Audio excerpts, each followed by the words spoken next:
Merhaba arkadaşlar, Kübra'nın Mutfağı YouTube kanalıma ve mutfağıma hoş geldiniz. Bugün sizlere fırın kullanmadan, kek hazırlamadan yapabileceğiniz en kolay tatlı tarifim var. Yalancı cheesecake de diyebiliriz arkadaşlar. Lezzeti gerçekten muhteşem oluyor. Hazırlaması da sadece 10 dakikanızı alıyor. 10 dakika içerisinde hazırlayıp buzdolabınıza koyabileceğiniz ve dinlendiğinde servis edebileceğiniz en kolay ve en lezzetli tatlı tarifi. Hemen tatlımın yapımına geçmek istiyorum. İlk olarak tabanımı hazırlıyorum.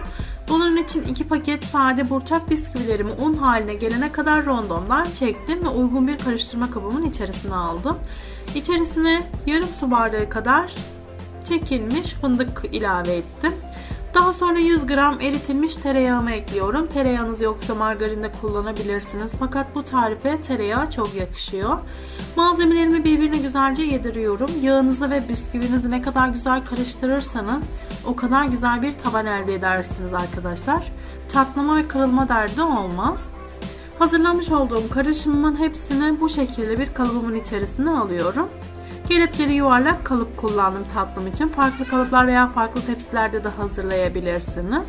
Kalıbımın her yerine eşit miktarda iyice harmanlamış olduğum bisküvimi dağıtıyorum. Üst kısmına sıkı bir şekilde bastırıyorum. Daha da sıkılaştırmak için bu şekilde bir bardak ile bastırarak da sıkılaştırma işlemini yapabilirsiniz.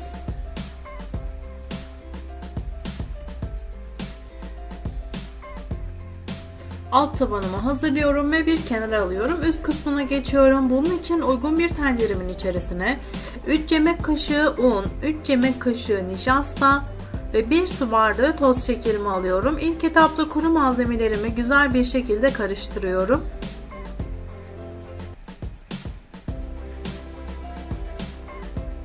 Daha sonra içerisine 1 litre süt ve 1 adet yumurta sarımı ekliyorum ve iyice karıştırıyorum. Ocağımın altını açıyorum ve orta ateşte sürekli karıştırarak kaynayıp koyulaşana kadar pişiriyorum. Yumurta akımı da başka bir tarifimi yaparken değerlendirdim. Sizler de o şekilde yapabilirsiniz. Güzelce karıştırıyorum ve kaynayıp koyulaşana kadar orta ateşte hiç bırakmadan karıştırarak pişiriyorum. Piştikten sonra ocağımın altını kısıyorum ve içerisine 1 paket şekerli vanilimi ekliyorum. Ocağımın altını kapatıyorum ve bir miktar daha karıştırıp ocağımdan alıyorum. Kıvamı gerçekten harika oldu. Sizlere de ölçülere tam uymanızı tavsiye ederim.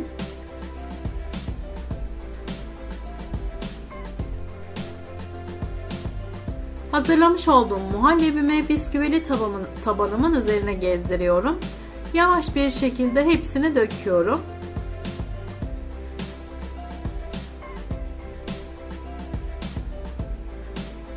Spatula yardımıyla üst kısmını güzel bir şekilde düzeltiyorum. Ve bir kenara alıyorum. Daha sonra çikolata sosumu hazırlıyorum. Çikolata sosumu hazırlayana kadar muhallebim de bir miktar ılımış oluyor. İsterseniz ılıdıktan sonra buzdolabınıza koyup çikolata sosunuzu daha sonra da dökebilirsiniz. Ben hepsini hazırladım ve o şekilde buzdolabıma koydum. Çikolata sosum için uygun bir tenceremin içerisine 1 yemek kaşığı kakao, 1 yemek kaşığı un ve yaklaşık 2-3 yemek kaşığı kadar toz şekerimi alıyorum. İlk etapta kuru malzemelerimi güzel bir şekilde karıştırıyorum. Daha sonra içerisine 2 su bardağı soğuk sütümü ekliyorum ve karıştırarak pişirmeye devam ediyorum. Orta ateşte sürekli karıştırarak pişiriyorum. Tarifimde kullanmış olduğum su bardağı ölçüm 200 ml. Kaynayıp koyulaştıktan sonra ocağımın altını kısıyorum ve içerisine 1 tatlı kaşığı tereyağı veya margarin ve 1 tatlı kaşığı sürme çikolatamı ekliyorum. Yağım ve çikolatam eriyene kadar çırpıcım ile karıştırmaya devam ediyorum. Sürme çikolatanız yoksa bitter çikolata, sütlü çikolata da kullanabilirsiniz. Hiç eklemeden de hazırlayabilirsiniz. Tarifte isterseniz hazır çikolata sosu da kullanabilirsiniz arkadaşlar. Ben ev yapımı çikolata sosunu tatlılara çok yakıştırıyorum. Hazırlamış olduğum çikolata sosumu da tatlımın üzerine güzelce gezdiriyorum. Daha sonra soğuyana kadar bekliyorum. Soğuduktan sonra buzdolabıma koyarak en az 2 saat kadar dinlendiriyorum. Vaktiniz varsa bir gece önceden de hazırlayabilirsiniz. Buzdolabımdan çıkartmış olduğum tatlımı kalıbımdan daha kolay çıkartabilmek için bıçak yardımıyla kenarlarından çiziyorum. Daha sonra kelepçemi dikkatli bir şekilde açıyorum ve tatlımın etrafından çıkartıyorum. Gördüğünüz gibi harika oldu. Süslemeden önce dilimleme aşamasına geçiyorum. Tatlımı dilimliyorum. 12 kişilik olacak şekilde dilimledim. Dilimleme aşaması tamamen sizlere kalmış. Daha küçük dilimler yapabilirsiniz. Daha farklı biçimlerde dilimleyebilirsiniz. Dilimlerinizi daha büyük de tutabilirsiniz.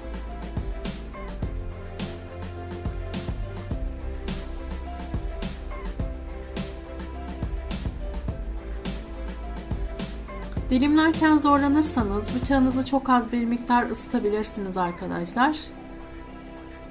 Her dilimlediğimde de bıçağımı temizlemeyi unutmuyorum. Her tarifimde de belirttiğim gibi.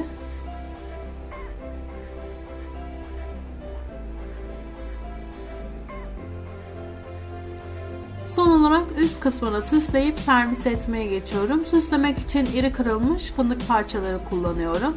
Önce orta kısmına fındık parçalarımdan dolduruyorum bu şekilde. Daha sonra tatlılarımın kenarından olacak şekilde fındığımdan serpiyorum ve süsleme işlemini de tamamlamış oluyorum. Farklı malzemeler kullanarak dilediğiniz şekillerde de süsleme yapabilirsiniz. Tamamen sizlere kalmış. Bu aşamadan sonra tatlımı servis etmek için hazır arkadaşlar. Şimdi tatlımdan bir dilim çıkartıp sizlere iç görüntüsünü ve tadım testi yaparak kıvamını da göstermek istiyorum.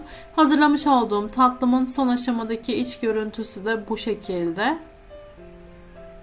Kat kat lezzetli, olay yaratacak bir tatlı oldu arkadaşlar. Dilim dilim servis yapabileceğiniz, misafirleriniz için çok kolay hazırlayabileceğiniz harika bir tatlı oldu. Birlikte tadım testi yaparak kıvamına da bakalım.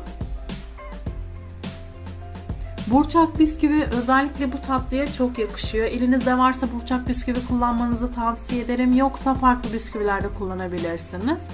Son aşamadaki kıvamı da bu şekilde arkadaşlar. Yedikçe yedirten harika bir tatlı tarifi. Farklı bir lezzeti var. Denemenizi şiddetle tavsiye ederim. Şimdiden yapıp deneyecek olan herkese afiyet olsun. Kanalıma abone olmayı ve yeni gelecek olan videolarımdan ilk siz haberdar olmak için zil sesinizi açmayı unutmayın. Instagram sayfamdan beni takip ederek ve tariflerimi beğeniyorsanız beğenip yorum yaparak da beni destekleyebilirsiniz. Bir sonraki videomda görüşmek üzere, hoşça kalın.